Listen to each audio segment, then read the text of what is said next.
تيت تيت تيت.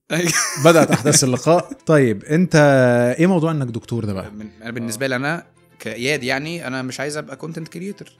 لو رجع بيك الزمن كنت كملت؟ واخوك مهندس، محتوى ايه اللي بتعمله وتريقه ايه وحمل ما بقتش حمل ايه وبتاع والكلام ده كله. ماما 2020 شايف الاتيتيود قدامك دلوقتي، يمسك طبق او كوبايه يقول هموت نفسي. يعني هموت نفسي ايه اكتر حاجه في حياتك هي دي اللي انت هتدافع عنها لاخر نفس؟ اهلي. انا بصنف علاقتي مع عيلتي ان هي تتحسد. بخاف احسدها. اوكي شوف بقى الوصف ده حلو. الحمد لله معايا اهلي بيودوا معايا قوي. يعني ابويا اصلا الناقد بتاعي ان ما بقتش حمل الحلقه دي، لا كانت ناقصها كذا، الحلقه دي حلو. انت شخص بيفكر كتير قوي. ليه؟ ما اعرفش يعني بحس ان الدنيا منظمه اكتر وانا ببقى هادي اكتر لما تبقى الحياه بالورقه والقلم، او عادي زي الحته العاطفيه زي ما اتكلمنا. ان حياتي الشخصيه تبقى على النت زي اللي انا بعمله دلوقتي كده. دي اخر مره تطلع فيها خلاص كده. انت وبس.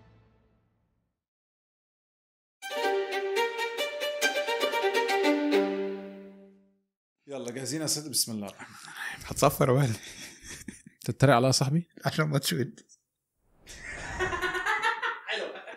يعني انت انا بدأت على فكرة وانا ده هعرضه في الحلقة. لا ليه كده؟ انا بس بقول لك ما تديش الناس انطباع وحش من اولها. بتقل مني يا صاحبي في الاول كده. لا ما قصدتش طبعا، ما قصدتش والله. تيت تيت تيت. بدأت احداث اللقاء. عامل ايه يا عم اياد؟ الحمد لله زي الفل. اخبارك ايه؟ 100. انت ليه تعبني؟ تعبك انت؟ لا ما ايه ده ايه مش تعبك والله تعبني. لا والله ابدا. ده انت اول ما كلمتني لبيت النداء صح ولا لا؟ هو للامانه على طول مفيش قعدت بس تفلفص مني شويه. ما فلفصتش لا بس اقنعتك هي في نفس المكالمه. ايوه لا بقى عارف الفصل لي 20 ثانيه. ايوه لو حسيت بنفسي شويه كده لو والله قال لي لا اصل انا عندي حاجات مش بقى قلت لك والنبي امتى الساعه كام مش حابب اتكلم فيها. وبعد كده قال لي انا معاك الساعه كام؟ قلت له كذا. قال لي تمام. الساعه كام؟ تمام يلا بينا. بعد اللوكيشن. طب ما اكمل اول. طيب اياد الموجي يا جماعه. اياد الموجي لاول مره بيظهر بصوره مختلفه على اليوتيوب كبودكاست، يجي يتكلم ويطلع اللي جواه. وهو محذرني بصراحه من قبل ما ابدا الحلقه عن اسئله معينه ومش عايز اسال فيها، وانا وعدته ان انا هساله فيها. ما وعدتش بكده. انا مش هسالك فيها. بس انا للامانه يعني برحب بيك في بودكاست ماتش ودي، اللي يبان من مسماه انه بودكاست كروي ولكنه ليس كروي، ولكنه بفورمات كروي. ده حلو قوي. ده اللي خلاني اجي. شفت انت قلت لي اصلا مالوش علاقه بالكوره. قلت لك مالوش علاقه بالكوره مع ان انا ليا في الكوره بس تعبنا من الكوره. بالظبط. تعبنا من الكوره وخدنا على وشنا كتير. مش شغلانه كامله. ده انت لسه بتقول بسم الله الرحمن الرحيم. ده انت لسه يا ابني بتشق طريقك. بقت من دلوقتي تعبت من الشغلانه. بس لا اتعصرت شويه كده في ايه، حسيت ان حياتي كلها بقت كوره فتره كده فخلاص بقى. بس انت ليه يعني لما بتعمل المحتوى بتاعك عموما ليه ما فكرتش انك تخش في سكه الكوره وتتكلم كوره والكلام ده كله، خاصه ان انت بتتفرج وبتتابع؟ ولا ما حبيتش تبقى لا هو الفكره كلها ان انا بعمل حاجه الناس كلها تشوفها. الكوره له كوميونتي. انا بتفرج على كوره ومن الناس اللي بتتابع كوره قوي، بس بحس ان الحاجه اللي انا بعملها الكوميونتي بتاعها او التارجت اودينس اللي انا مودي عنده ناحيته مش في ناس بتوع الكوره بس مش هارد كور كرويين يعني. مش الناس اللي هي متابعه بقى يعني. حتى اسم الفيديو الاسبوع بتاع السبت الممتاز ما هو ريليتد بالكوره. عايز اقول لك ان الناس اصلا مش عارفه انه الناس بتقول السبت الممتاز ده بتاعي انا اللي مخترعه يعني. فاكر الدوري الانجليزي سرقوا منك. هي تبقى فاهمينها كده. انا مبسوط عامه. مش بقول لحد، انا ما بقولش لحد. انا لو منك والله هفضل مكملها كده. لما حد بيعمل لي منشن بيلحق لما حد يسال ابقى جاوب ساعتها. صفحه يونايتد بتتكلم عليك السبت الممتاز وبقول له مش سيبهم ياكلوا عيش. بس انت ما حبيتش تدخل في القصه دي؟ لا ناسها بقى خلاص يعني. في اوريدي ناس بايونيرز بداوا من سنين فتمام. ليه انا تمام، انا في حتتي كويس. ولما بحب ارمي جوكس مثلا اهزر اتكلم على الحته دي ببقى عندي باك جراوند كويسه اقدر اتكلم فيها يعني. بس انت المحتوى اللي انت بتقدمه حاليا انت من انت قلت المحتوى اللي بقدمه حلال حاليا لانه مش حلال بس هو انت بتوضح المعلومه. مش لا بقول لك المحتوى اللي انت بتقدمه حاليا في الوقت الحالي، لو رجع بيك الزمن هو ده اللي انت برضو يعني ده اللي انت هتبقى عايز تقدمه، ده اللي انت مقتنع بيه، وده اللي انت مؤمن بيه، وده اللي انت حابب انك تظهر بيه للناس؟ بص، هو انا لما انا بعمل من زمان نفس الكونسبت بس مش نفس الكونتنت يعني. انا مؤمن قوي بالكريتيسيزم، وان انا انتقد وان انا اهزر وان انا روست وان انا اتريق وبتاع، حتى لو هي يعني كنت في الاول بعملها بطريقه غلط. بس لو هو الرياكت او طريقه ان انا اجيب فيديو واعلق عليه هي دي الطريقه اللي الناس حبت الكونسبت الكبير بتاع الروستنج والنقد وبتاع، فتمام. دي مش بالنسبه لي انا مش انسب طريقه او مش احسن حاجه انا كنت عايز اعملها في الاول، بس دي الطريقه اللي الناس متقبلها وكانت بساطتها حببت الناس في الكونسبت، فتمام ماشي. كون ان انا ممكن اجيب فيديو وهزر عليك انت اللي في الفيديو وانت تتبسط، اكيد بالنسبه لي احسن ما اقول الجوك على طول على اسمك فانت تتضايق يعني. بس في ناس اعتقد يعني عملت يعني كنت بتتكلم على الكونتنت بتاعهم وبتنتقدهم او بتهزر معاهم، اتضايقوا؟ اكيد في نات اتضايقت اكيد، بس انت بتبقى على قد ما يعني على قد ما تقدر بحاول ان انا ما اكونش بشطف. بالظبط على قد ما اقدر برضو. بعدين يعني انا كده بتوسع مني وبتبهوى مني في حتت اكيد يعني بقول حاجات بايظه يعني، بس بحاول. بس انت الفكره جات لك منين يعني؟ اللي هو ان انا عايز اعمل ده، ان انا اطلع واتفرج على فيديوهات مثلا تانية، اللي هو الفيديو رياكت عموما. الفيديو رياكت كده في ناس كتير قوي بتعمله، ما كده بس انت بالتحديد كاياد الموجي الفكره دي جات لك منين؟ ان انا ابقى كونسيستنت. كنت بدور على، انا كنت بعمل فيديوهات كده بقالي 4-5 سنين. اوكي. كانت المشكله اللي بتواجهني ان انا بكتب، فعشان اعمل بروسيس الكتابه واصور واعمل بوست برودكشن، ايديت وبتاع وانزل واعمل كل حاجه بنفسي. هو انت بتعمل كل حاجه بنفسي. من انت اللي بتيديت وتصور وتعمل كل حاجه. فكون ان انا لان انا بحب اعمل كل حاجه، عشان ببقى دايما انا فاهم انا عايز اطلع دي بانه شكل. فلما انا قعدت فتره انزل الحاجات دي على مده واسعه، اللي هو مثلا عشان انزل فيديو بعد شهر، فجي في بالي ان انا عايز ابقى كونسيستنت، عايز كل اسبوع اعمل فيديو. فلقيت ان انسب كونتنت هو ان انا يبقى في ماتيريال قصادي جاهزه وانا برياكت معاها او بتفاعل معاها لايف كده. فدي الفكره جت من ان انا عايز ابقى كونسيستنت، مش ان هو ده الكونتنت اللي يبقى في استمراريه في نزول المحتوى، ويبقى ان انت بتظهر بشكل مستمر وتبقى الناس عارفاك والكلام ده كله. طيب انت ايه موضوع انك دكتور ده بقى؟ يعني دي معلومه في ناس عارفاها، انا قلتها كتير وانت قلتها كتير، بس في ناس بس مش بقولها صريحه يعني. ايه بقى موضوع انك دكتور ودكتور ايه طبيب اسنان. الله. انا طبيب اسنان. الله. ده لا عيب، لا بقول لك ايه ده انت. لا كمل. انا طبيب اسنان. لا ده استنى هتعدل لك في القعده. بس انا كنت عايز ابقى بشري بصراحه. اوكي. مع احترامي لكل دكاتره الاسنان يعني. بس انت عايز تبقى بشري في انهي تخصص؟ كنت عايز ابقى جراح. بجد كان طموحي. ما يبانش عليك خالص. لا دلوقتي مش حاجه وحشه يعني، مش حاجه غبي. واضح ان انا عكيت قبل. لا والله ما قصدتش كده، انا قصدي انت ما يبانش عليك فكره الجراح والدم دلوقتي عشان لبست كاب بقى وسبورتس وير وبتاع.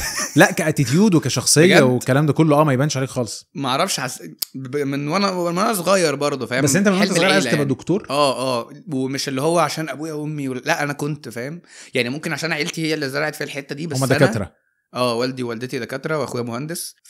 فاحنا عيله كلنا كده. بس انا كان نفسي يعني، كنت بحب ده يعني. كان ممكن وانا في ثانيه واولى ثانوي كنت اتفرج على فيديوز، كان في فيديوز على تويتر كده كنت بعمل البيجات فولو، مش عارف استئصال كذا كذا، واقعد اتفرج واتسحل والجو ده. بس ما ربنا ما كرمنيش. وايه بقى اللي حدفك على الاسنان؟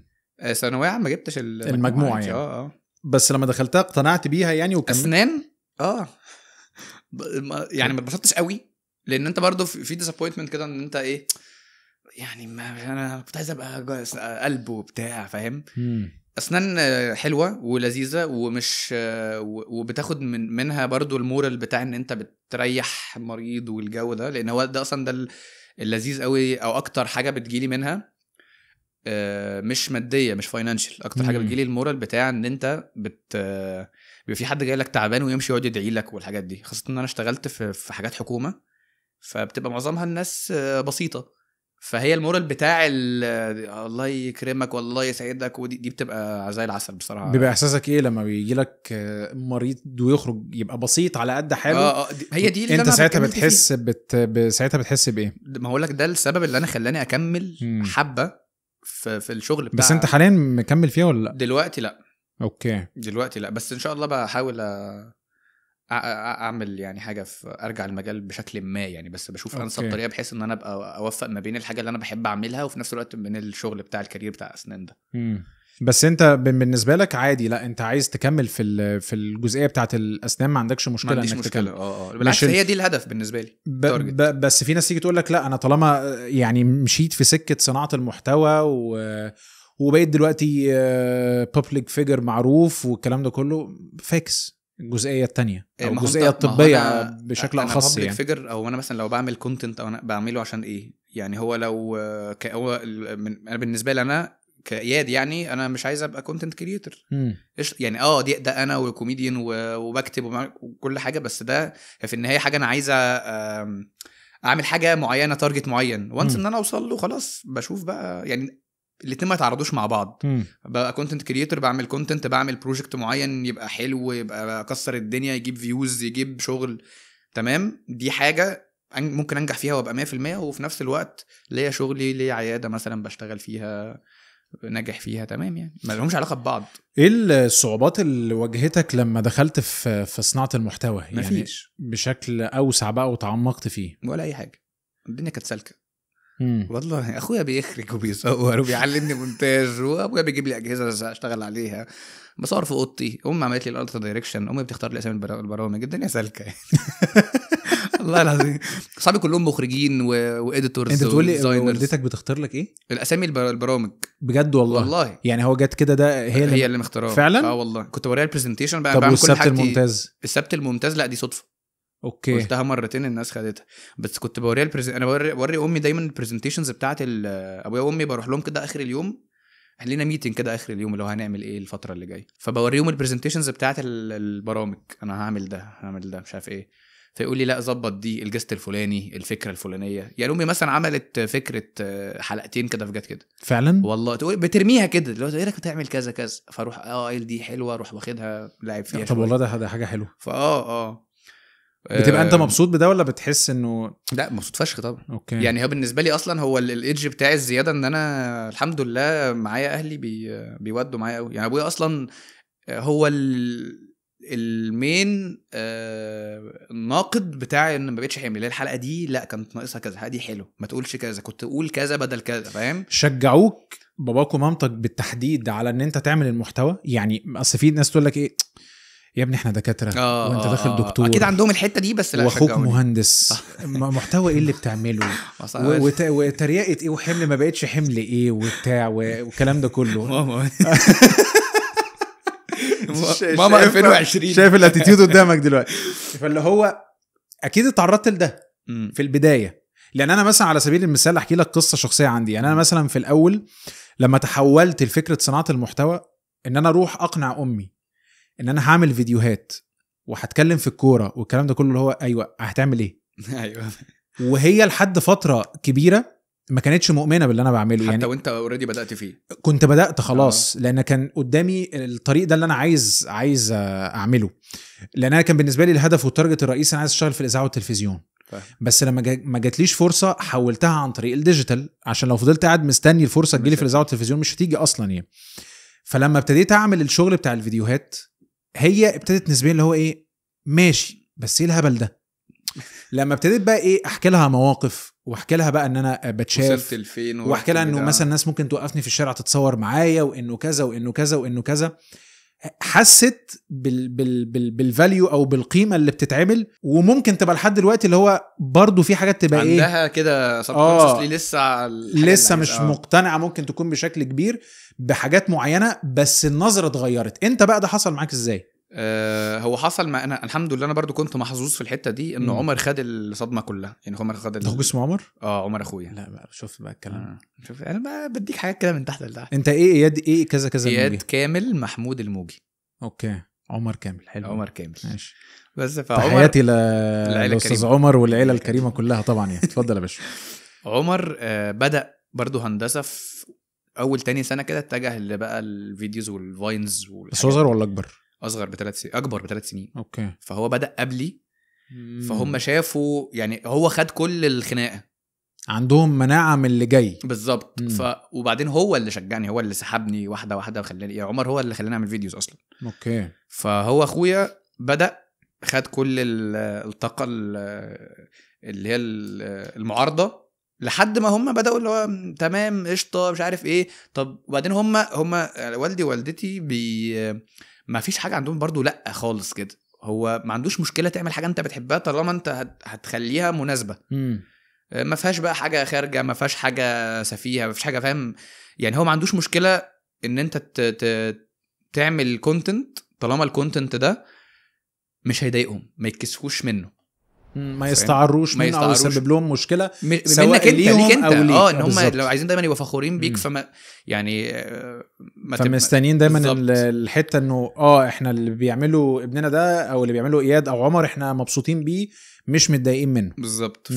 فانا الموضوع بالنسبه لي كان اهدى شويه من عمر بكتير. هو يعني اللي خد الصدمه كلها طبعا اتعجن. تفتكر له موقف في الخناقات دي؟ اقول لك حاجه عمر كان بيعملها. عمر ده كان بيجي خناقه مع عيلتي. كان عندنا اوضه كده حاطين فيها كل الاطباق الصواني وبتاع. يمسك طبق او كوبايه يقول هموت نفسي. يعني هموت نفسي لا يقرب مني، حط تحت دماغي الطبق على فيديو مثلا او لا والله يبقى خناقه حاجه عبيطه يعني فاهم. هو قاعد في الاوضه وماسك الكوبايه وهيكسرها وامي مستعبطاه طبعا جدا اللي هو انا ليه جبت حد عبيط كده فاهم. خلاص سيب الفيديو ما تمسحوش تعالى خلاص سيب الفيديو. وهو كان بيعمل فاينز فالموضوع كان يعني مش عايز اقول اتفه بس هو عمر كان دايما الفيجن بتاعته اخراجيه اكتر. انا عايز اصور حاجه شكلها جامد بجري كده سلو موشن من زمان بقى من 7-8 سنين. فالحاجات دي كانت بالنسبه لي روشه. فالكونتنت نفسه كانش مهم قوي بالنسبه له. فبصراحه هو سهل عليا، عمل لي شورت كات بنت لذينه يعني. اختصر لك نص الطريق او 3/4 الطريق. انا وبعدين 3/4 كمان في البروسيس بتاعت الفيديو نفسه. اديتنج هو اللي معلمني، تصوير ازاي هو اللي معلمني، ابلود ازاي، الشانل هو اللي عاملها لي فاهم يعني. انت كنت محظوظ ان انت عندك وسائل مساعده في بدايه طريقك تديك شورت كاتس كده على طول ان هو يلا خش دور واشتغل على طول. المساعده فاهم وجنبي فاهم على السرير اللي جنبي. فالموضوع كان اسهل ومختصر وسريع.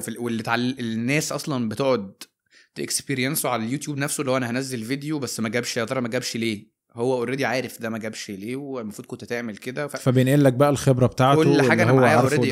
بالظبط. طب انت دلوقتي علاقتك بعيلتك اخبارها ايه؟ حلوه قوي الحمد لله، احسن حاجه يعني بتصنف العلاقه ان هي علاقه مترابطه ولا بيبقى فيها اصل ما فيش ابن او؟ انا بصنف علاقتي مع عيلتي ان هي تتحسد. بخاف احسدها. اوكي شوف بقى الوصف ده حلو. بخاف احسد علاقتي، ما بحبش اتكلم عليه. اوكي بخاف احسدها. بس العلاقه الحمد لله الى قدر كبير مترابطه. طيب تعالى ندخل في اول خيط من خيوط الماتش الودي النهارده وهو خط الدفاع. يلا بينا. لو انا سألتك على خط الدفاع مين هو اللي بيدافع عنك في حياتك؟ يعني اللي هو لما بتيجي في اي موقف هو ده اول حد او اول حائط صد موجود لإياد، مين؟ والدي ووالدتي وصحابي الريل لايف فريندز يعني.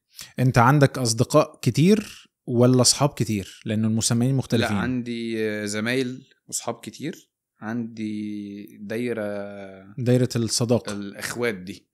الدايرة صغيرة قوي، ممكن 4 على مدار 7-8 سنين، هم 4 أو 5 يعني. دول بتلجأ لهم امتى او بيدافعوا عنك ازاي؟ دول معايا في حياتي اليومية 24 ساعة. دول معايا في كل حاجة. اللي هم أهلي في بيتي دايما، أنا عندهم دايما. أهلي لما أنا ببقى مش موجود بيسألوهم، بيكلموه، بيطمنوا عليا من عندهم كده يعني. فهم دول يعني دايرة صغيرة قوي. بس أنت تفتكر أي مواقف كان بتبقى محتاجهم فيهم بتلاقيهم على طول؟ والله هو انا بكتشف مثلا اوقات كتير ان انا في موقف عدى بسبب ان هم من غير ما يقولوا لي عدهولي يعني. فاهم قصدي؟ يعني من غير ما انا اعرف ان كان في مساعده من الناحيه دي، او ان اهلي عملوا لي حاجه من غير ما اخد بالي، فاكتشف ان كان في مشكله كبيره كنت اقع فيها لولا ان هم لحقوا بشكل ما. فبتكتشف ان هم لحقوا الموقف بالظبط. او انا باعي ان انا كنت هبقى في مشكله كبيره لو ما كانوش هنا من غير ما اخد بالي يعني. بلاقي ان في موقف عدى بعد كده بقول ايه ده، هتصدق الشخص ده لو ما كانش معايا هنا وعمل الاكشن الفلاني كان زماني في داهيه دلوقتي. بس هو من كتر ما هو بيعمل الحاجه دي كده انا ما خدتش بالي ان الموضوع كبير او ان هو مثلا ضحى بحاجه عشاني او كده. بس انت بتكتشف بالصدفه ولا هو بيجي يقول لك؟ لا بالصدفه طبعا. عمر ما حد الحمد لله يعني من الناس اللي انا بحبهم جاب عليا بحاجه يعني. قال لي انا يا زميلي انا عملت 1 2 3 فين يا زميلي كده.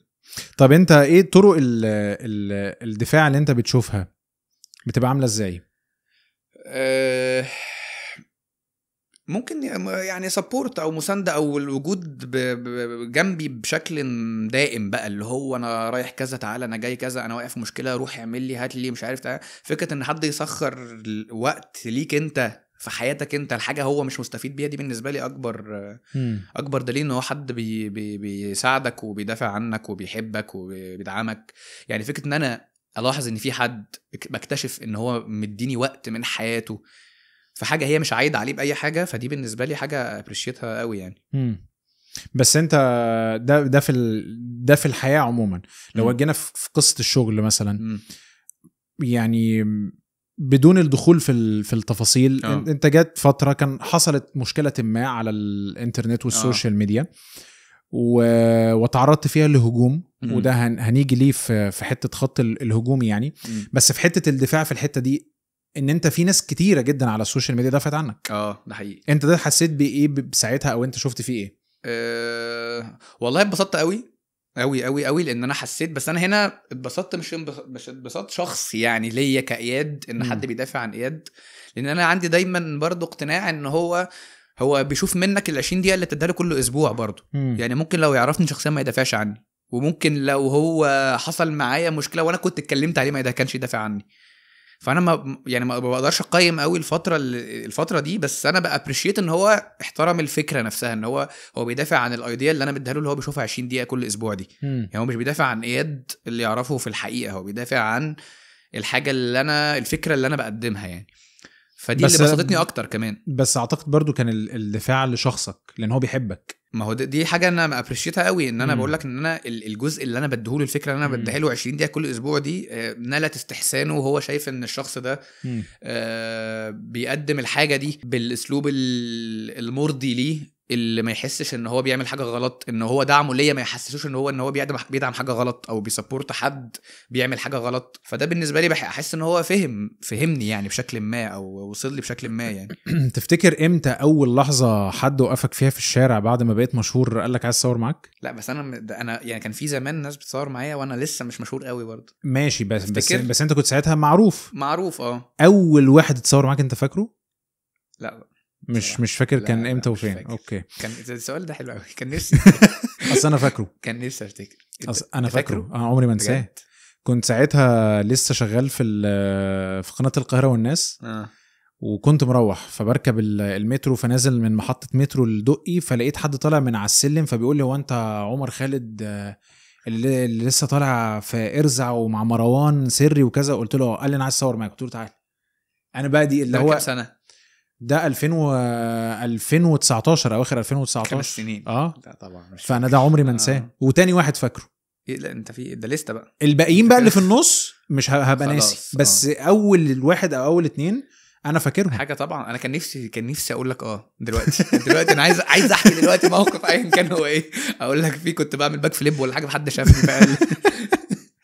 طيب انت دلوقتي من الاشخاص اللي في طرق الدفاع اللي انت بتستخدمها على النت ولا في الحقيقه؟ الاثنين. على النت مفيش. اوكي. ما يعني انا فاصل قوي الموضوع النت عن الحقيقه ده، ما بتكلم ما فيش. يعني لما بتتهاجم على السوشيال ميديا ما بتدافعش عن نفسك؟ لا خالص. بتقرا الكومنتات بتبقى عارف وشايف ولا ما بتركزش؟ مش دايما بس في حاجات بتفرض نفسها عليا. يعني في كومنتس بتفرض نفسها من كتر ما بشوفها مثلا، او الاقي في حاجه معينه انا نزلتها مكسره الدنيا في حيث ان الناس بتهاجم قوي.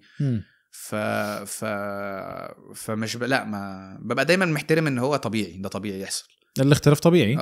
وحتى لو انا ممكن اكون غلطان في حاجه فعلا يعني ممكن اكيد تكمل هجوم ده يبقى كده انا غلطت في حاجه يعني. بس عينك مره ما جاتش مثلا على كومنت او نقد خاصة الناس اللي لما بتيجي بتنتقد بنقد بناء عشان تتصلح من نفسك. وقلت كان معاه حق، كان المفروض اغير كذا، كان المفروض اعمل كذا، ولا ما جاتش صدفة. بص انا دايما ما اعرفش ليه، يمكن عشان انا قراراتي كلها باخد وقت كبير قوي انا بفكر فيها وبعملها، وبستشير ناس وكده، فببقى مؤمن دايما ان هو انا مش ندمان على اي حاجة، وان قراري ده حتى لو هو مش الاصح، بس هو القرار اللي انا يعني راضي عنه. فلو حد قال لي لا هو انا كنت شايف ان انت غلطت في كذا وعملت كذا كذا، هتفهمه، بس هبقى مؤمن دايما ان القرار اللي انا قعدت افكر فيه واستشرت فيه الناس هو الاصح، واللي انا ما كنتش هندم عليه. ممكن ده كان يبقى صح جدا، والرد فعل الناس اللي هو قاله رد فعل الناس اللي يبقى اهدى، بس انا ما كنتش راضي عنه. فاهم قصدي؟ بس هي دي الفكره. يعني انت في حياتك العاديه بقى، بعيدا عن الشغل، في الشغل ده اللي هو ايه؟ لا بعيدا عن الجانب العملي، يعني الجانب الانساني او الجانب الحياتي بتاعك، انت بتدافع ازاي عن الناس اللي بتحبهم؟ مش عارف ما بدافع ازاي. ما اعرفش، يعني بشوف هو محتاج ايه وبقدمه له لو اقدر يعني. بس انا اصلا اقول لك حاجه، انا في دايره مسالمه قوي. اوكي، دايره هاديه قوي قوي قوي. يعني انا بجد انا قعدت مثلا هم يعني في احنا مثلا بجد احنا 3 في دايره صحابي دول اللي هم الكلوز قوي من 8 سنين مثلا، اللي هم احنا في حياه بعض. انا مش فاكر مشكله حصلت لحد فينا اوكي فاضطر ان هو يلجأ لحد. يعني انا في دايره مسالمه وهاديه، فده يمكن برضو اللي مأثر على حته ان انا لما حد يعني اللي بيبقى فيه اكشن على الانترنت او حاجه ببقى متشل يعني. فاهم؟ اللي هو مش متعود دايما ان في نوش وان في شد وجذب وبتاع. الدنيا هاديه بسيطه سهله يعني. سهله بسيطه. انت مش شخص بتاع مشاكل خالص والله، شخص هادي خالص. ما بتحبش تفتعل ازمات او تنكش حد او بتبقى تنكش في جانب الهزار بالظبط. بس انك تنكش حد تضايقه، لا انت مش الشخص ده. انت شخص اللي هو ضايقني. طب اللي هو ضايقني غلط، مش مضايقه عاديه يعني، مضايقه غلط اللي هو قله ادب مثلا او ساعتها هنا بتضطر تتعامل. بهزر برضو، بس بهزر هزار عارف ان هو يضايقه. اوكي، فيبقى بتحاول تردها له بنفس الطريقه بس باسلوب بالظبط. يعني انا ببقى عارف ان هو انا لو قلت دي هتضايقك فهقولها. طالما انت قلت حاجه عارف انها هتضايقني وسمحت لنفسك ان انت تضايقني، فانت اكيد خلاص بقى يعني انت عايز تتضايق بقى. ايه اكتر حاجه في حياتك هي دي اللي انت هتدافع عنها لاخر نفس؟ اهلي. انت ما كملتش حتى السؤال، جاوبت. اهلي طبعا. اوكي، اهلي رقم 1. طب 2 و3 و20. اخويا وابويا وامي، وهم دول الخط الاحمر. لان كان ده السؤال اللي بعده، اللي ايه الخط الاحمر في حياتك؟ هم اهلك طبعا. اوكي، فده اللي استشفه منك ان انت علاقتك باهلك هي دي بالنسبه لك العلاقه المفصليه في القصه يعني. بالظبط. طيب خليني قبل ما اروح لخط النص اسالك سؤال مهم جدا. هو ايه موضوع الراب يا باشا؟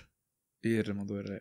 انت ايه بقى قصه بقى الراب وهنغني وهنعمل واغاني وحاجات؟ بحب اعمل كده يعني. لا ابقى فاهم بس السين رايح بينا لفين؟ ما السين لا خدت بالك من الكلمه؟ لا انا ممكن اعمل لك تراك وانا قاعد. لا مش لازم تيجي ندس بعض. تيجي نسجل المايك اهو. تيجي نرمي جايد. ايه موضوع السين ده؟ السين ايه؟ الراب. انت بتحب بحب اسمع راب قوي وبحب اجرب برضو كل حاجه، اي حاجه بحبها بحب اجربها. هل بما ان انت دخلت سيكا في الحته دي ليه جمهور كبير طبعا وقطاع عريض جدا من الشباب بشكل كبير جدا، بس هل دي فترته ولا هو مكمل زي الاغاني عموما وزي الفن عموما؟ عايز اقول لك ان هو فترته كانت من 1.5 سنة 2 كمان. يعني دلوقتي الدنيا برضو بدأت تهدى شويه في حته الراب دي، بس انا مش عارف يعني بصراحه هو مكمل. يعني من 10 سنين كنا بنقول المهرجانات هل دي فترتها بس ما هو عشان كده عشان كده بسألك السؤال ده. بس انت لو جيت حطيت وانا ما اعرفش الجمهور اللي بيحب المهرجانات هيزعل ولا لا او يتضايق، وفي الاول في الاخر انت حر بتحب اللي انت عايزه طالما لا تؤذي شخصا اخر فانت حر.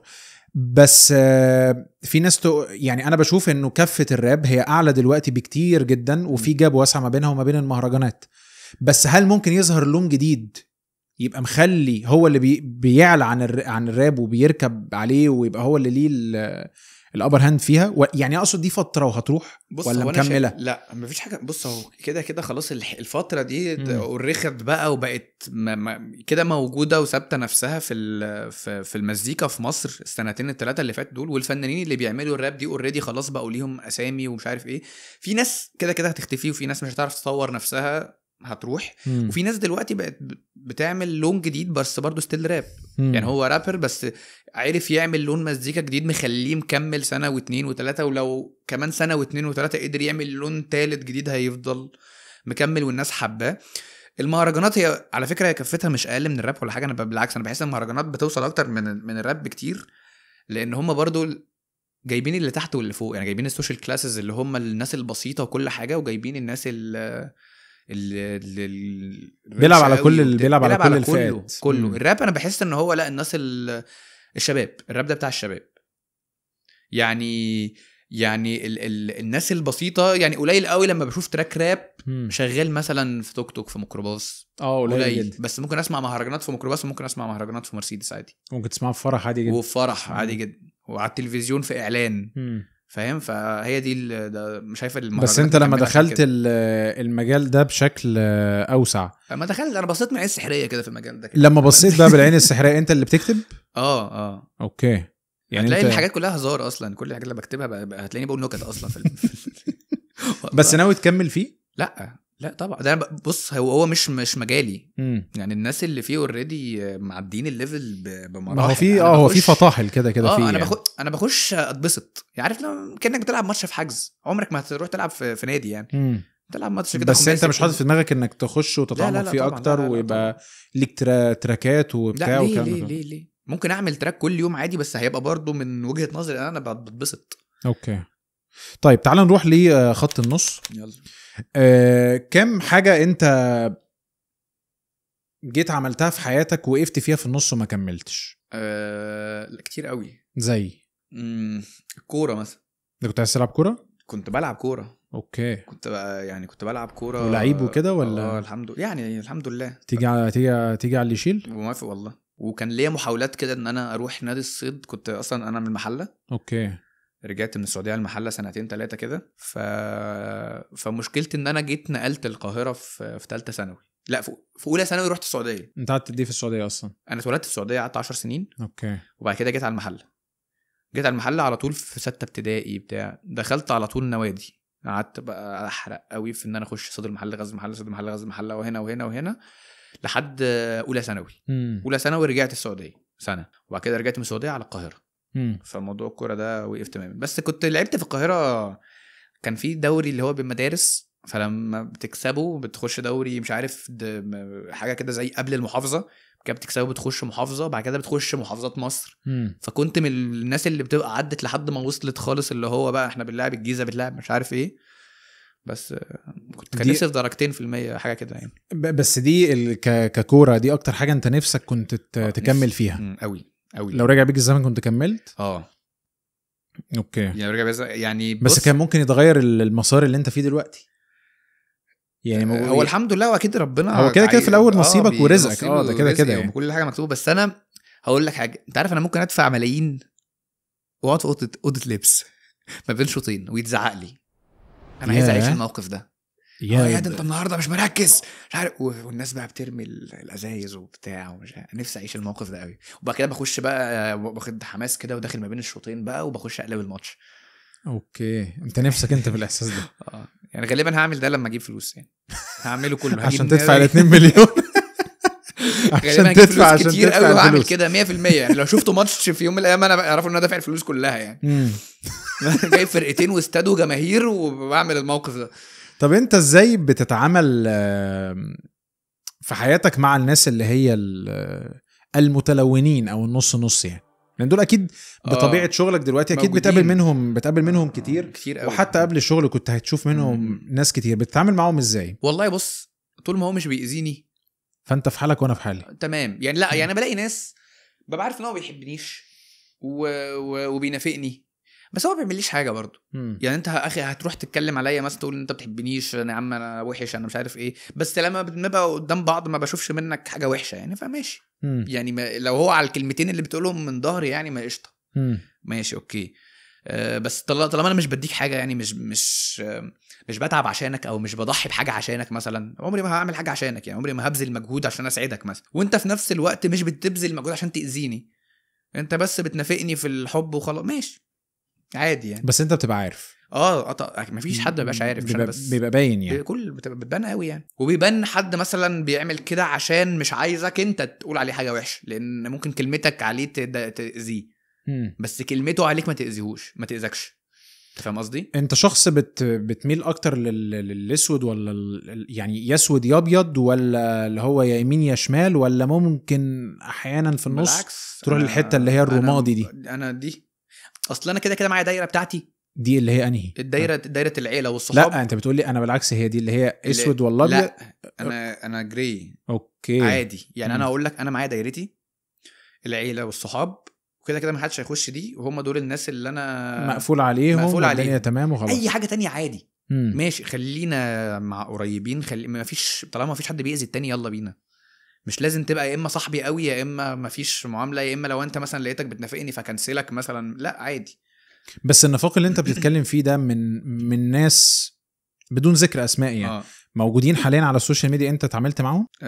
عادي يعني طبيعي، ما هم بني ادمين برضه، ما هم بني ادمين، فاهم قصدي؟ من بني ادمين. انت ليه بتضحك؟ اصل انا سالتك السؤال وشك اللي هو ايه، جه في بالي 7-8 اسامي كده. في كذا واحد عدى قدامك تك تك تك كده، بس اللي هو ايه عمال يعمل كده. لا مش قصدي اللي هو ده عشان تفتكر المهاب ولا حاجه، لا يا حبيبي، بس هو الوحيد اللي بيعمل كده، اخويا ده. ماشي يا عم. انت يعني بقول لك ده انت اوريدي شفته على بس هما بني ادمين يعني. ما هو السوشيال ميديا يعني، انت لو زي ما هو في واحد بيعمل كونتنت وبينافقني، اكيد في واحد صاحبي في الحقيقه برضو ما بيعملش اي حاجه وقشطه يعني. بتعمل انت بتكون من الشخصيات اللي بتمسك العصايه من النص في بعض الحاجات او في المواقف عموما، ولا بتبقى اجريسيف؟ على حسب الموقف. اديني مثال. اديني انت مثال يعني. ده بودكاست عايز ودي، عايزك تديني مثال. عايز تلعبها. انت عايز تلعبها كده. حلو. انا المقدم. اديني مثال. يعني في مواقف انت اللي هو علشان ما تزعلش حد هتمسك فيها العصايه من النص، عشان انت تبقى انت حريص على خاطره او حريص على رد فعله او حريص ان هو ما يزعلش او ما يتضايقش. انت كاياد هتقول هقول لك دي على حسب حاجتين، على حسب الشخص ده قيمته عندي ايه، وعلى حسب انا المود بتاعي دلوقتي ايه بصراحه. يعني اوقات كتير بحس ان انا بريشرد قوي لدرجه ان انا ممكن ما يفرقش معايا حاجه خالص، زعل وبقى الواد ده طيب، الواد ده غلبان، الواد انا بريشرد وستريسد لدرجه ان انا ودي كلنا برضو بنقع في الموقف ده، انا مش قادر اجي على نفسي او امسك العصايه من النص عشان ما ازعلوش. وفي اوقات لا عادي ماشي هاجي على نفسي، بس انت ما تتضايقش نفسك حتى لو هو مش شخص مهم في حياتي. يبقى اذن هو على حسب مكانته عندك. مكانته والمود بتاعي. انا شخص مودي؟ مش مودي خالص لا، بس انا ليا فترات في الحياه انا ممكن ابقى مثلا 2-3 انا في فتره 2-3 بريشرد قوي. انا مش بخش في فترات زعل او كده، لا هي بقى اقصد بريشرد شغل، ستريسد، مشغول، عندي مشاكل مع اهلي مثلا، او في مشكله معينه، عندي مشاكل مع اصحابي، بس مش مشاكل خناقات، اقصد مشاكل اللي هو انا دلوقتي تفكيري كله ومجهودي في الحته دي. انت شخص بيفكر كتير قوي؟ ليه؟ ما اعرفش يعني بحس ان الدنيا منظمه اكتر، وانا ببقى هادي اكتر لما تبقى الحياه بالورقه والقلم. انت ما تحبش العوج خالص يعني اللي هو بكره انا هعمل كذا، بعد بكره هعمل كذا، فاهم؟ بحس ان انا ببقى مرتاح اكتر. بس ما بتتعبش من التفكير كتير؟ اتعودت عادي. يعني بقيت بالعكس، بقيت مثلا لو ما فكرتش كتير ابقى قلقان مبنك، فاهم؟ اللي هو في حاجه غلط، ده مش انا، هو ايه اللي هيحصل او ايه اللي هيحصل. عارف انت لما تبقى رايح امتحان ومش عارف البتاع، فانت قلقان هو ده السؤال اللي هيجي ولا ده ولا ده ولا ده. فانا نفس الفكره، بحس ان انا لازم ابقى عارف كل حاجه هتحصل، كل حاجه هعملها، كل حاجه اليوم ده هيمشي ازاي. طب ولو انت راسم حاجه معينه بطريقه معينه وما مشيتش زي ما انت عايز؟ برتجل بقى في الحياه. يعني بضطر، بس ما تبقاش مبسوط. خالص، بس مضطر مش مبسوط، مبقاش مرتاح. اوكي بس مضطر اقبل. واحيانا بتجيب معايا باللي هو الله الحمد لله، ده الحمد لله حصل كذا فظبطت، ده ايفن احسن من اللي انا كنت عامل حسابه. واحيانا ببقى انا عمري ما هجرب التجربه دي تاني، مش هعمل كده تاني. ايه الحاجات اللي انت وقفت فيها في النص وجبت جاز اللي هو انا مش قادر اكمل في اي موقف بقى؟ الكتابه، اعلانات. انا عرفته عنك بالصدفه ان انت كتيب. يعني انت بتكتب قعدت فتره وكونتنت والكلام ده كله. دي بقى انت جيت هنا في اللحظه دي قلت انا مش قادر خالص. جيت فتره كده عمال اشتغل كتير والاعلانات متعبه ومتعبه. تقعد يوم تكتب 20 فكره وما يتاخدوش كلهم يترموا عشان الكلاينت بيتدخل مثلا او عشان انت مثلا في حد مشغلك ومشغل حد تاني ومشغل حد عاشر ومشغل حد فاهم اللي هو بيعملوا لي. فانت بتلاقي نفسك انت بتعمل 100 فكره خلتك انت بتفكر بس منتلي وبتكتب وبتاع خلتك مش قادر تقوم من على السرير. انت بس خلاص انا مش قادر عايز انام. انا من كتر التفكير مثلا تعبت خلاص مش عايز اعمل اكتيفيتي تانية في يومي. فحسيت ان انا بيرنت اوت كده واللي هو لا انا مش عايز اكتب اعلانات تاني. انا ممكن اعمل فيديوهات ممكن بس الفكره دي اكتبها اعملها مع اصحابي بدل ما اعملها للبرودكت الفلاني. بس الفيلد ده اللي هو انت مش ندمان انك ما كملتش فيه. انا ما قطعتش فيه شوط حلو اصلا. انا كنت لسه في اول 7-8 شهور ومش ندمان ان انا سبته. حسيت ان انا لو كنت كملت فيه كنت هبقى فخور ان انا المجال اللي كل الكونتنت كرييترز نفسهم يبقوا فيه ومش عارف ايه. بس ما كنتش هبقى يعني بالوضع اللي انا فخور بيه وراضي عنه دلوقتي ده. فاهم قصدي؟ لو حطيت الاتنين قصاد بعض كنت هختار اللي انا فيه دلوقتي. طيب تعال نروح لخط الهجوم. يلا. عايز تسخن؟ لا ماشي نزلني على طول ودي في الكلام ده. انت اكتر مركز تحب لو انت كنت لاعب يعني لاعب كرة ومكمل تحب تلعب في اي مركز؟ كنت بلعب هاف ديفندر. حسام غالي. انا بموت في حسام غالي. لا والله نفسي ابقى حسام غالي. هو مش شبهه هو حسام غالي. قلت لك قول لي تشكيله خماسي ماشي. انت تبقى فيها. انا ابقى فيها. مين الاربعه تانيين معاك؟ حارس مرمى وميكس عادي ما بين محلي وما بين اوروبي عادي. هدي واحده هنا وواحده هنا عادي اللي يريحك. هدي الحارس اوليفر كان يا ابن الذين حلوه دي. الغالي وانا حسام غالي وانت. حسام غالي وانا هحط مدافع وجول ومهاجم. ماشي. هحط مدافع هحط مالديني يا ولد. هحط جون مهاجم انا وحسام غالي ومهاجم. انا شايف المهاجم بقى يبقى رضا الويشي يزين التشكيله كامله. مين مهاجم؟ والله مهاجم واحد صاحبي اسمه محمد ممدوح. يعني انا راضي ذمتك. لا لحظه واحده. يعني انا راضي ذمتك. يعني انت جايب اوليفر كان وانت وحسام غالي ومين تاني قلت مدافع مين؟ مالديني واحد صاحبك اسمه محمد ممدوح. قال لك ممدوح ده انت جايبه معاك الحجز كده. اقسم بالله ممدوح ده واحد صاحبي من المحله والله العظيم لعيب مش طبيعي. اوكي. الولد ده هو خلاص بقى يعني بطل بقى. بس ده لو كان بجد انت لسه على علاقه بيه؟ بكل فين وفين كده بصراحه. يعني هيشوف البودكاست ده؟ ما اعرفش بصراحه. لو شافه انا بعتذرلك يا محمد والله. بس يعني الموضوع مش طبيعي اللي هو بيقوله ده. بس تمام. بس هو ده لو مهاجم يعني بجد هجيبه. هو بيلعب باك رايت اصلا بس انا كنت طب ده انا اقول له ايه؟ طيب يعني انا ده انا اقول له ايه؟ طيب والله باك رايت في نادي الصيد بس اجيبه مهاجم في الخماسي يعني. غالي يسند له مالديني يرفع له. ده غالي هيسب له. لا اله الا الله. ده الدنيا بايظه خالص والله. بس انت دول الخمسه فعلا اللي انت لو عندك ماتش خماسي تروح تلعب بيهم بجد. والله وفي المقدره ان انا اجيب مالديني وممدوح هجاوب بجد الاثنين. اوكي عادي جدا واعرفهم على بعض وبتاع مالديني وممدوح يتعرفوا على بعض. والله عظيم طرش. طرش الاثنين. ما هو ده انا عارف احنا وصلنا لايه. ما احنا ما نوصل لهذه المرحله انا كده فهمت. والله وممدوح كان عنده فرايد تشيكن محل كده فرايد تشيكن حلو ناكل فيه مالديني واوليفر كان. يا ممدوح. طيب خط الهجوم يلا. ايه اكتر حاجه بتتهاجم انت بسببها؟ بتهاجم من الكونتنت بتاعي ان ده واحد بيتريق على الناس متنمر. بتضايقني قوي متنمر دي. شفت وجهة النظر اللي ممكن تقولك انه اللي انت بتعمله ده اصلا مش محتوى؟ شفت دي بس دي مش يعني مش مؤمن بيها. يعني دي مش بتضايقني لان دي مش صح. يعني مش صح. ممكن يكون من وجهة نظره صح بس دي في ناس بتشوف ان الكونتنت رياكت اللي بيتعمل على الفيديوهات فين الكونتنت؟ ماشي هو محتوى والناس بتحبه يبقى محتوى. لو انا طالع بتشقلب يعني انت عايز تقول انه اي حاجه الناس هتحبها دي هتبقى كونتنت؟ لا لو انا بعمل حاجه بروجكت معين وفي ناس مستنيه الحاجه دي وبتقضي وقت جد كبير فشخ في ان هي تتفرج على الحاجه دي وانت بتنتراكت مع الناس بالعكس انا اصلا المحتوى بتاعي انا 100 محتوى في محتوى واحد. انت بتعمل حاجات كتير. لا يعني انا واحد مثلا انا بوري لك يا عم 30 40 فيديو، بوريك 30 40 انفلونسر، بوريك 30 40 كونتنت كرييتور في فيديو واحد، وبعلق على ده، بعلق على ده، برمي جوكس. الكونتنت وحش بس ما تقوليش ده مش كونتنت، لانه هي وجهة نظر وكل حاجه. بس انا بقول لك ان انا بالنسبه لي انا بعرض لك فيلم مثلا وبقول لك رايي في الفيلم ده وحش. هل ده مش محتوى؟ لا، كنت عايز ريفيو افلام ومسلسلات وبرشح لك ايه اللي تشوفه. انا ممكن اكون شخص اصلا ما بيفهمش في الافلام، ممكن شخص ما بيفهمش في الكونتنت كريتور، بس انا دي وجهة نظر انا. في ناس مستنيه وجهة نظري انا. انت يا عم روح اعمل فيديو يوتيوب وقول وجهة نظرك، هتلاقي فيه برضو ناس مستنيه وهيتقال عليه كونتنت برضو عادي. لكن محدش يقول على الرياكشن فيديوز ده مش كونتنت، لانه بيتعمل من سنين على اليوتيوب. الناس احنا جايين فيه متاخر صح قوي يعني. اصلا انا اكتشفت ان في ناس بقى عارفه الرياكشن فيديوز مني، فده بالنسبه له الله يعينه. لانه يعني احنا في مصر ما فيش فكره الفيديو رياكت ده، ما كانش موجود يعني قبل ما اعرفك على المستوى العملي ومستوى الشغل والكلام ده كله.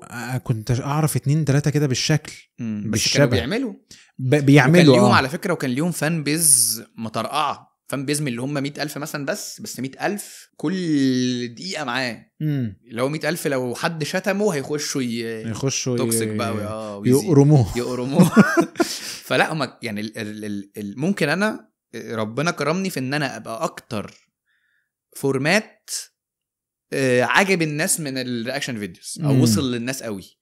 الأوضة البسيطة اللي انت كأنك قاعد معايا فاهم، وانا بالبيجامة وفاتح الفيديوز وتك تك وخلاص.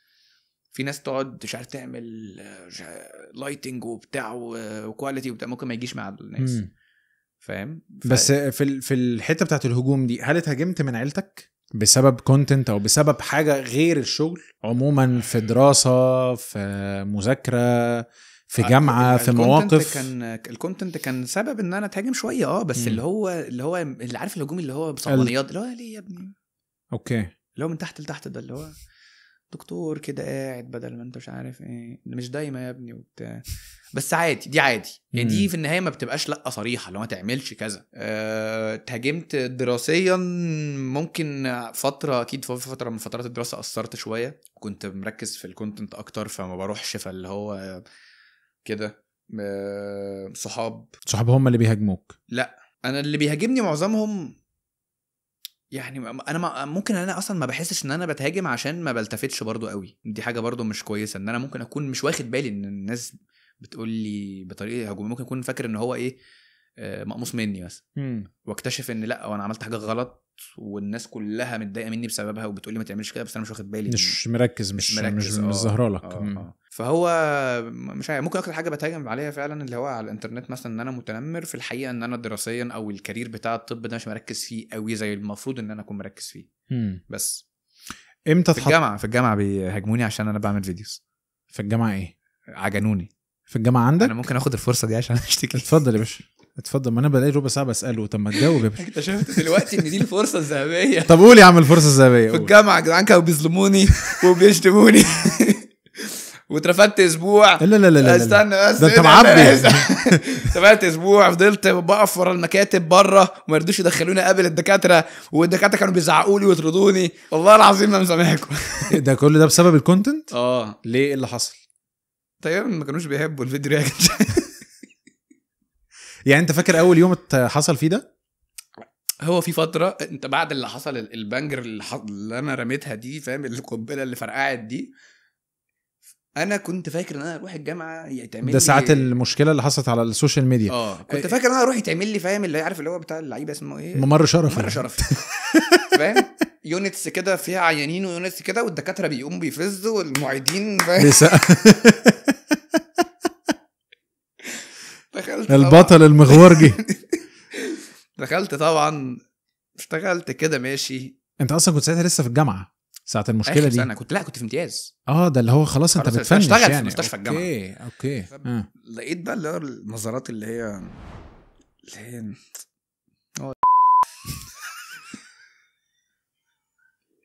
انت بتاع النت. لا والله. الله.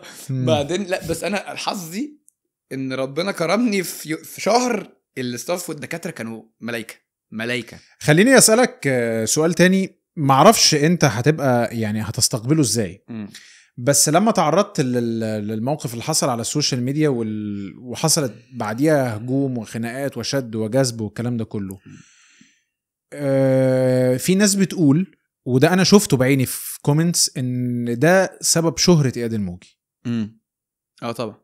يعني انت مش مختلف في ده؟ لا، كان سببه. يعني انا مثلا لو بعمل حاجه وحشه ما كنت مش يعني انا بعمل حاجه كانت محتاجه سبب او محتاجه دفعه او محتاجه بوش ان الناس تشوفها تحكم عليها تقول كويسه فالناس تفضل مكمله معايا. اوكي. بس طبعا كان سبب. انا مش هقول لا طبعا ده انا لا سبب. كنت هادي في الموقف ده قوي يعني واضح.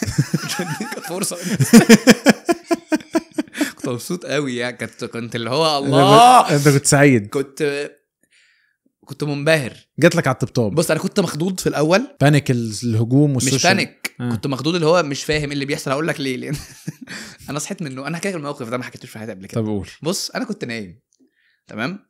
صحيت كان يوم جمعه. فانا دايما قبل الجمعه بصحى قبل يوم الجمعه بصحى قبل الصلاه بساعتين اخد دش بتاع مش عارف ايه. فانا صاحي انا بحط الموبايل جنبي. فصاحي بحط ايدي على الموبايل لقيته سخن مولع من كميه النوتيفيكيشنز 1% ومعلق كأن النوتيفيكيشن عماله تيجي كده وتختفي. فحطيته في الشاحن بسرعه.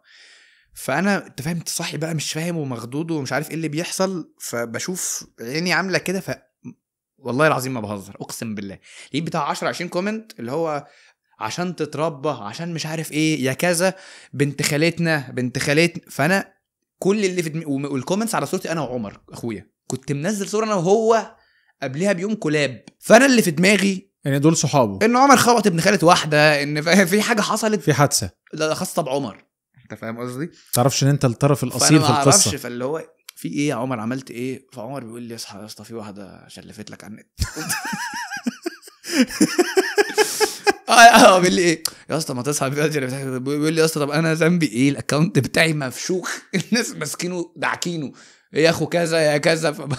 قال لي شوف الدنيا دي حلها عشان بره عني. فرحت داخل فاتح اللي مش عارف. قعدت فتره على ما افهم هو في ايه. فهمت. دخلت شفت الستوريز. رحت منزل تويت بوست عادي وبلا اي حاجه.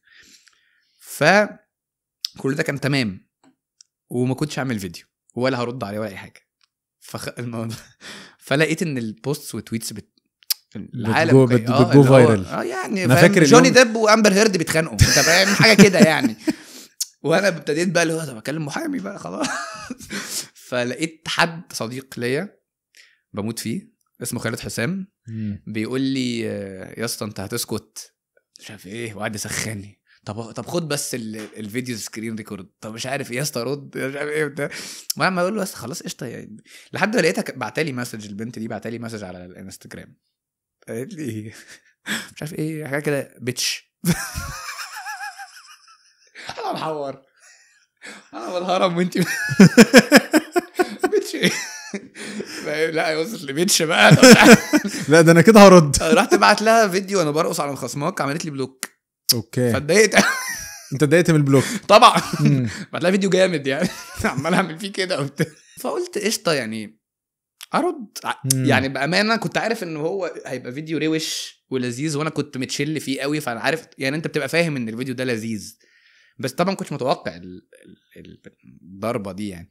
فلما لقيت ان الدنيا بهوقت كده رحت قافل موبايلي يومين 3 كده. عملت فتحت موبايلي لقيت كل الاكونتات اتقفلت.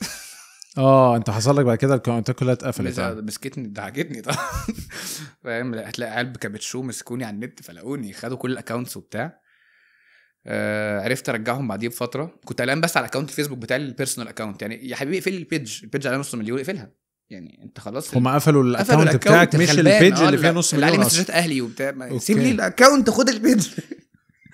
وبعدين كاتب الريزن اوف مش عارف اوف تيك داون بتاع الاكونت كاتب لي عشان تبقى تقل ادبك يا مش عارف كذا كذا. حد بيعمل لي كده في البتاع. فقعدت فتره كده متضايق بسبب الاكونت البيرسونال ده. وبعد كده رجعت كل الفيديوز رجعت كل حاجه ولقيت بقى الدنيا طرشمت مفايرله. طرشمت. فحس. وبعدين اتبسطت لان هو الفايرال مش بس الفيديو. الفايرال الواد ده لذيذ قوي. لقيت كل الكات داونز بتاعت فيديوهاتي بقى فيديو مش عارف من هو الموضوع جه بطريقه عكسيه. قوي اتعمل فيها مقلب.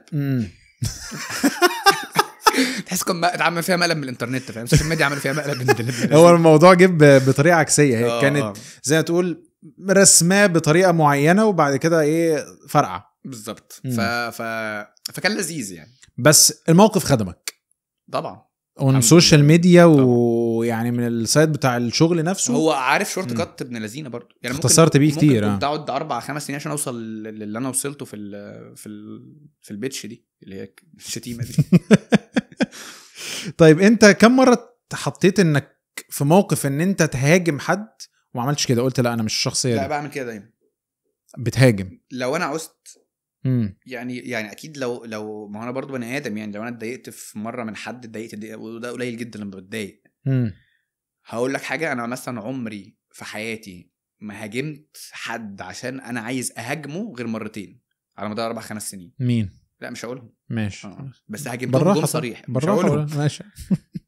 بس هاجمتهم هجوم صريح اللي هو بسبب موقف معين. بسبب مواقف معينه. وحسيت فيها ان الشخص ده يعني مش بيهزر عليا. حاسس ان هو بيتغاشم. مش بيتغاشم، بس هو بيدخل في حاجه بالنسبه لي ما ينفعش تتكلم فيها على النت. فاهم؟ فدول الموقفين اللي انا هاجمت فيهم حد قاصد. ممكن اكون بهاجم حد بس فعلا مش قاصد ان انا هاجمه يعني. انا ممكن طلع بان انا بسف عليه او بس وسيله الهجوم اللي انت بتستخدمها دي بتبقى هي دفاع عن نفسك، ولا انت في ناس بتقول اللي بيعمل كده بيبقى ضعيف؟ لا دفاع. هو حد عمل حاجه انا اتضايقت بجد، مش خدتها كهزار، لان انا حسيت ان هو عدى خط احمر مثلا واثرت فيا فبهاجم على النت. بس عمري ما هاجمت حد عشان حاسس ان انا مثلا ايه ده انا هشاخه، ده انا اروش منه، ده انا دمي هخف منه، ده انا بعمل كونتنت جامد. انا عمري ما بروزت حد، عمري ما حسيت ان انا عايز ابروز حد. غير المرتين اللي حسيت فيهم ان لا الشخص ده انا هعمل كده قاصد. بس انت لما بتهاجم بقى بتبقى غشيم ولا دبلوماسي؟ بشوف ايه اللي هيزعله، ايه اللي هيضايقه. يبقى كده هتبقى غشيم بالنسبه له. ممكن يكون بالنسبه للناس عادي جدا يعني. ممكن حاجه انت بتضايقك هي بالنسبه للناس عاديه جدا، بس بتضايقك انت بس. اوكي فاهم قصدي؟ يعني انت مثلا ما شاء الله طويل قوي قوي. الموضوع يا جماعه الموضوع مش طبيعي. الموضوع مش طبيعي حتى في الكاميرات يعني. الكاميرا بتاعتي كده الكاميرا الناس مش تاخد بالها طبعا. فلو الطول ده مثلا بيضايقك انت بس بالنسبه للناس اصلا فليكس اللي انت طويل وبتاع، لو بيضايقك انت هقوله لك عادي. ساعتها الناس مش هتضحك على الحته دي، بس انت هتتضايق. طب ما انا اتضايقت. اسف. حبيبي عم اياد، لا ولا اي حاجه. اوكي بس يعني على حسب الموقف بتتعامل. في الاول وفي الاخر يعني. طيب امتى انت ايه اكتر حاجه ممكن تعصبك وتخليك شخص طف هجومي شديد؟ ايه الحاجه اللي تعصبك؟ ايه الحاجه اللي تعفرتك؟ لان الشخصيات الهاديه لما بيتعفرتوا جامد بتبقى بسبب حاجه خلاص هي جابت النهايه. على النت ولا على الحقيقه؟ على الحقيقه. على النت خلاص انا فاهم. على الحقيقه لو حد بغض النظر عن هو لو جاب سيره اهلي او اتكلم على حاجه خط احمر بالنسبه لي، ممكن ان حد ما ياخدنيش على محمل الجد مثلا. تتضايق؟ بتنرفز قوي يعني. في الحقيقه من صحابي، شغل، افراد في العيله لو انا مثلا يا عم بقول لك حاجه انت ما اديتنيش الاهتمام اللي انا كنت منتظره بتعفرت جدا. تعرف ان كان في من ضمن الاسئله اللي موجوده معايا مين المهاجم اللي تلعب بيه في فرقتك؟ فانا عرفت ان هو صاحبك محمد ممدوح كده اللي يلعب جنب مالديني واوليفر كان. فانا كده خلاص عرفت اجابه السؤال ده. طيب انا كده خلصت الثلاث فقرات الرئيسيه. اخر فقره هي اسئله سريعه يلا هندردش فيها مع بعضينا. امتى اخر مره او مش اخر مره، امتى اتحطيت احتياطي على الدكه؟ بص اللي جايه دي بقى، اللي جايه مهنيا وعاطفيا. عاطفيا مش هجاوب عليه. لا اله الا الله، احنا قلنا مش ماشي يا عم. انا هحترم فيك ده واقول انا ما بقولش حاجه عاطفيه خالص على النت. مش بحب يا عم خلاص. ما انا تفهمت. فاهم؟ احنا مش في بلايند ديت شو يعني. ماشي. وعامه صاحبتي مش تلبس بيكيني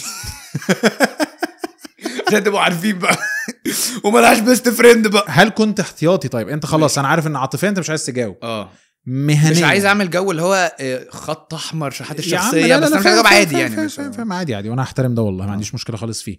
طب انت مهنيا هل كنت احتياطي لحد على الجانب المهني في كل الفترات اللي انت مريت بيها، سواء بقى في الطب، سواء في الاعلانات، سواء في الكونتنت؟ في الطب كده لان انا ما كنتش اشطر حد يعني. كده يعني في الطب انا دايما كنت نمرة 3 مش نمرة 2. اوكي. في 1 وفي 2 وانت لان التالت. انا كنت يعني زي ما بقول لك ما كنتش مركز، انا كنتش بروح. فاهم قصدي؟ بس انا الحمد لله بس يعني انت كرم من عند ربنا ان انا عندي الملكه بتاعه ثيوريتيكالي وكلينيكالي، ان انا ابقى حد ممكن اقرا ورقه احفظها كلها، ممكن اشتغل مره بقى. بس انت في حياتك الدراسيه عمرك ما عدت سنه سقطت في سنه؟ عمري. اوكي. دي الحمد لله ملكه من عند ربنا مش بتاعتي يعني. ففي الطب مثلا والدراسه 3 على النت ما حسيتش. ممكن اكون كنت بس ما حسيتش ده. ممكن اكون كنت مره احتياطي بس ما حسيتش ده. بس ممكن حد بقى يفاجئني يكون بيها. حد كان عايزك مثلا بس مش انت الاختيار الاولاني. ممكن، بس انا ممكن ما اكونش حسيت بقى، بس هي وارد جدا جدا. ما بتحصل على فكره، وارد بتحصل جدا يعني. ان احنا ممكن يكون حد عايزك بس انا بالنسبه له مش الاختيار مش الاختيار وبيبان الاول برضو. بس ما بقاش متاكد منها يعني. ايه الحاجه اللي في حياتك تديها كارت اصفر انذار؟ هي الحياه العاطفيه. والله اللي مش عايز تجاوب عليها. انذار اللي هو الانذار الريخي اللي هو انا متربط، اللي هو الاصفر الملعلط ده. لا اللي هو يعني مقلق من الحياه العاطفيه عامه. يا أليسون ماشي. مارتينيلي. والكارت الاحمر، ايه الحاجه اللي تديها كارت احمر انا مش عايزها؟ سواء ممكن تبقى في صفاتك الشخصيه او عادي زي الحته العاطفيه زي ما اتكلمنا. ان حياتي الشخصيه تبقى على النت زي اللي انا بعمله دلوقتي كده. دي اخر مره تطلع فيها خلاص كده. انت وبس. الله يا الله العظيم اخويا. انا قلت له كده عامه، قلت له انا عمري ما قلت في حياتي الشخصيه على الحياه او على النت، وعمري ما قلت حاجه حقيقيه على النت. دايما بطلع على 20 دقيقه واهزر وامشي. بس قلت له انا هاجي بس لاجل استاذ عمر خالد بس، مش هتحصل تاني ان شاء الله يعني. اخويا والله. لكن انت دي بالنسبه لك الكارت الاحمر ان هو حياتك تبقى الشخصيه تبقى ما حدش يعرف عني حاجه. بس السوشيال ميديا للشغل بالظبط، وللصحاب والفنفنه وخلاص على كده. وان حد يتبسط لما يشوفني بعمل حاجه وخلاص يعني. ايه اكتر حاجه تديها كارت اخضر؟ وهنا مفهوم الكارت الاخضر انه لا تستطيع الاستغناء عنها. لا استطيع الاستغناء على، لان انا بتوكل على الله يعني. عندي حاجه كده اللي هو زيع، يلا على الله زيع، وزي ما تيجي وعلى الله. عندي في قرارات امبالسيف كده، مع ان انا دايما بحب اقولك بالورقه والقلم. بس لما بحسبها وبقعد اقول يا رب اعمل ده ولا ما اعملش، بتوكل على الله وزيع وتسيب النتائج على ربنا وزي ما تيجي. وكارت اخضر عشان كل مره كنت بعملها كانت بتظبط معايا. اوكي. فده الكارت الاخضر يعني. جه بعد فتره كده، بعد 3-4 قرارات بنفس الموقف، قلت انا كل ما اتحط في الموقف ده انا هعمل كده. فكارت اخضر على طول بقى. ايه الحاجه اللي انت مستعد تتخلى عنها؟ اتخلى عنها؟ ما هو اتخلى عنها في مقابل ايه؟ مش في مقابل حاجه. مش في مقابل اي حاجه. بدون مقابل. يعني في ناس تيجي تتكلم معاه تقول له انت مستعد تتخلى عن ايه؟ يقول لك مثلا مستعد اتخلى، انا مش عايز ابقى شخص عصبي، مش عايز ابقى كذا، مش عايز ابقى كذا. هل انت فيك؟ حلو، فهمت قصدك. مش عايز. بص، لما بتضايق من حد، لما كنسل حد ما بقدرش اتقبله تاني خالص حتى لو عاد معتذرا. كتير. دي بتضايقني انا. او حتى لو عاد معتذرا 100 مره. انا كده بربط حاجات. ما انا هقول لك. ولا انا كده بربط حاجات والله. هشرح لك. انا ما سالتكش بس بربط. ايوه انت فاهم. قول. ببقى عندي مشكله ان هو حتى لو عاد معتذرا 100 مره، انا حتى لو احنا مضطرين نقعد مع بعض بحس ان في جدار كده انا نفسي عايز اكسره يعني. عايز بس مش عارف. وببقى محرج من نفسي كده. عايز دي تتصلح فيك بتبقى ولا انت ده بالنسبه لك لا خلاص بقى ما انا كده عايزه تتصلح فيها من غير ما احاول. أوكي. يعني عايز ابقى بحس ان الولد او الشخص الفلاني بعد ما احنا حصل ما بيننا مثلا او انا كنسلته، عايز احس ان انا لما اقابله تاني اقول خلاص يا عم حصل خير واحضنه مثلا. بس عايز احس ده من غير ما انا اشتغل عليه. امتى اكتر مره في حياتك بكيت فيها بحرقه وكان سبب ايه؟ ما ببكيش، حياتي جامده فشخ. انت كداب قوي مبدئيا بس سكه ودغري كده عشان اصلا ما جد. انا اقول لك حاجه جامده، حياتي خاليه من الصعبانيات. يعني انت عمرك ما عيطت؟ لا اكيد عيطت، بس هتلاقيني عيطت عشان خسرت في جيم ليج مثلا. اوكي. في جيم لول ولا فالورانت ولا فاهم، كنت عايز اطلع بلاد قبل ما السيزون يخلص مثلا كده يعني. لكن موقف بجد وحقيقي ما فيش يعني. رب الحمد لله. طيب حلوه قوي. اخر 3 اسئله. ممكن تقول ما شاء الله يا عم؟ ما شاء الله انا اتكلمت، انا قلت لك حاجه. اخر 3 اسئله. يلا. لو قلت لك في شخص هتقعد معاه ربع ساعه، حلو، والشخص ده هو اكتر شخص انت نفسك تقابله في حياتك تتعلم منه. السؤال ده اقسم بالله بيجي في اسئله على النت كده، بقعد افكر مين. اوكي. وكنت خايف من اللحظه دي. طب وجات لك اللحظه دي؟ عندك بقى شخص؟ ما انا في عامل شورت ليست. مين؟ طب قول لي والله لو في كذا شخص، مع ان انا كنت عايز شخص واحد. ماشي. قول لي 3. اقعد معاه طول حياتي. لا مش طول حياتك، هي مش زيطه. اقعد ربع ساعه. يعني يبقى بس عندك شخص من اقدر ان انا ايوه الموضوع مفتوح. مين؟ ماشي. انت هتقول حاجه انا خايف يعني مش عارف. لا بس ابو تريكه. اوكي 100% ابو تريكه. شخص انا لسه عارفه مؤخرا، هو بيكتب، هو كوميديان، هو هندي امريكاني، اسمه حسن منهاج. اوكي. ده في صديقتي فاطمه هي اللي عرفتني عليه. قعدت اتفرج على حاجته لحد ما عايز اقعد معاه افهم هو بيعمل ده ازاي. ده واحد اسمه حسن منهاج. اوكي. في بقى شخصيه فيكشنال، عايز اقعد مع شيرلوك هولمز. اوكي فاهم؟ طب لو كان ولو عندك ال يعني القدره انك تقعد معاه، هتبقى عايز تعمل ايه؟ هبقى عايز يا اما اتعلم منه يعني يديني تيبس عادي، يا اما عايز اعرف هو بيعمل كده ليه. لان شيرلوك اصلا في الروايات هو دايما الحافز بتاعه ان هو زهقان. هو ملان فبيحل جرائم قتل بقى فالموتيف ده بالنسبه لي عند شخص انترستنج قوي. انت زهقان فهتروح تحل مشاكل وجرائم قتل وبتاع، فانت فشيخ بقى، فاقعد معايا. فاهم؟ رزيني ورزيك. قول لي على الزتونه بالظبط. الخطوه الجايه بالنسبه لك لمستقبلك ايه؟ لان في بالنسبه لي في دماغي حاجه بس انا مش عارف هل محطوطه على خريطتك المستقبليه ولا لا. هتقول تمثيل؟ لا.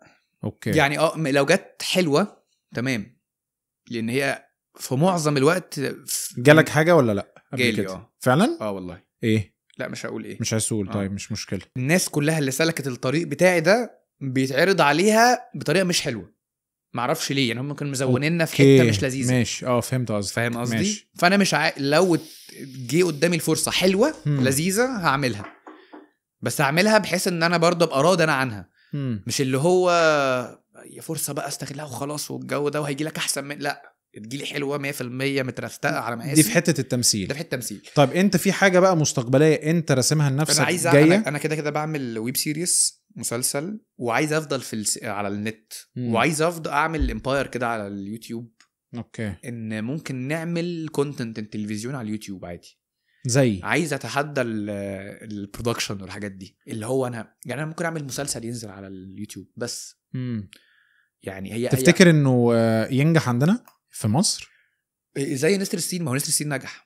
نسر السين نجح، بس هو نجح 6 حلقات كده وبعد كده باظ وفشل. بس بالظبط. يعني مش فشل بس ما كملش اصلا. ما كملش بعد كده. بس الموديل بتاع ان يلا يا جماعه احنا كشباب عندنا دماغ وعندنا مؤهلات وامكانيات ان احنا ممكن نسلي الناس نص ساعه و40. احنا بنعمل فيديوهات ساعه و50 دقيقه والناس بتقعد تتفرج.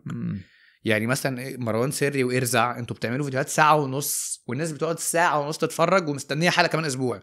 فتخيل واحد بيعمل فيلم ساعه ونص كل اسبوع والناس بتتفرج. فده اصلا نجاح التلفزيون ما يعرفش يعمله.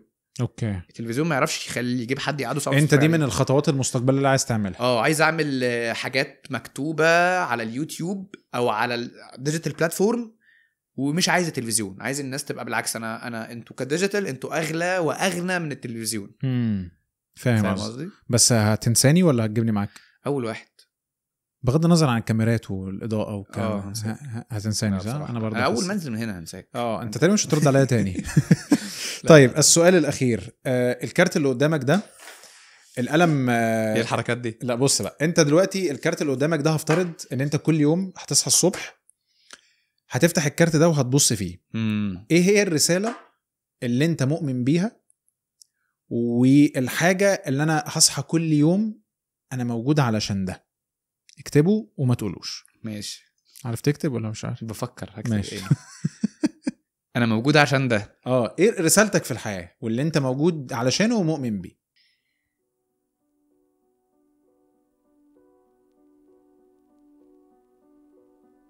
انا تقريبا شبه مستشف ان هو خطه حلو للامانه يعني.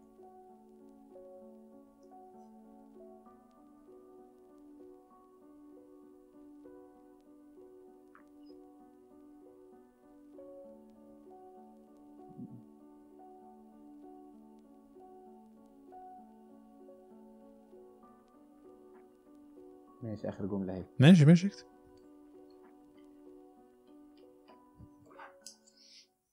ده الموضوع كبير قوي.